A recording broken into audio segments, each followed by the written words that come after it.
The story begins in 1966 Mexico, at a prestigious university where physicists Nora and Hector work side by side. Nora is a genius, sharp, innovative, but stuck in the shadows of a male-dominated scientific community. Her ideas are often dismissed or worse, credited to her husband. Hector, although more progressive than most men of his time, still benefits from the system. He loves Nora, but unknowingly contributes to the imbalance in their relationship. Their marriage is loving, but reflects the limitations of their era. Nora runs the household while also contributing equally to their work. Hector's career soars, hers stalls. But everything changes when a late-night experiment goes right or wrong.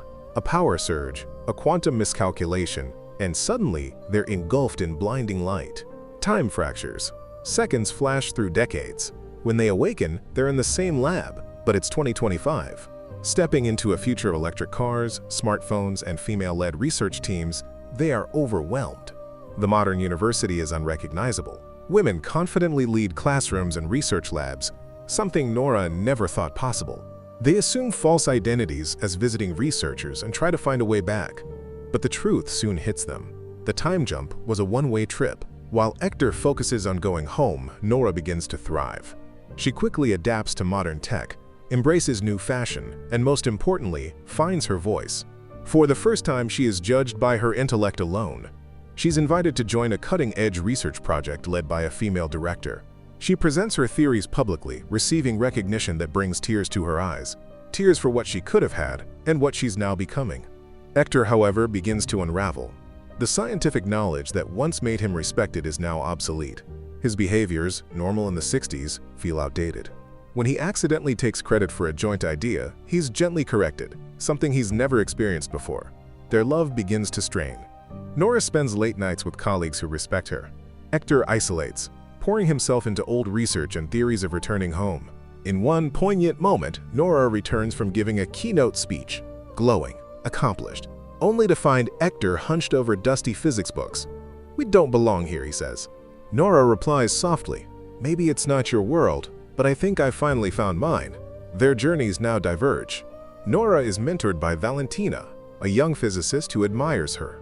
Hector bonds with Eduardo, an elderly professor who values his old-school knowledge. Then Nora is offered something she never imagined, a permanent leadership role in a major research initiative. But that same night, Hector makes a discovery. He might have a way back to 1966. Now she must choose: return to the past and lose her future, or stay and risk losing the man she loves. Their confrontation is raw and honest. Nora shouts, "You're asking me to choose between my mind and my heart. You never had to make that choice." Never! For the first time, Hector truly sees what the world denied her, and what he took for granted. "I never saw how much was taken from you, because nothing was ever taken from me," he admits. Then a new crisis hits. Their molecular structure is destabilizing. They have only a month before their bodies collapse from the temporal stress. Hector secretly works with Valentina to find a solution, for Nora to remain safely in 2025 while he returns alone. But Nora finds out. And this leads to the film's ultimate question: is freedom worth the cost of love? She walks the city at night, remembering her past and imagining a future without Hector. At dawn, she chooses. In the lab, Hector prepares to return to 1966 alone, but Nora enters with a new plan. "I choose us," she says, "but not there, and not as we were." She's found a theoretical way to stabilize them both in 2025. It's risky. It might fail. "If we fail, we lose everything," Hector says. "If we succeed, we gain everything," Nora replies. They hold hands. The machine powers up. Time bends once more. 6 months later, we see them again. Older from the procedure, but alive. Hector now teaches the history of physics, his outdated knowledge turned into priceless insight. Nora leads her research team, transforming quantum theory. In the final scene, they walk together across campus.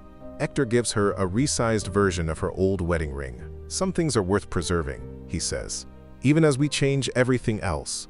They walk off hand in hand, neither fully of the past nor entirely of the future, but choosing a new present together. It's a beautiful, heartbreaking, and ultimately hopeful story, one that leaves you asking, how much would you sacrifice to become who you were meant to be?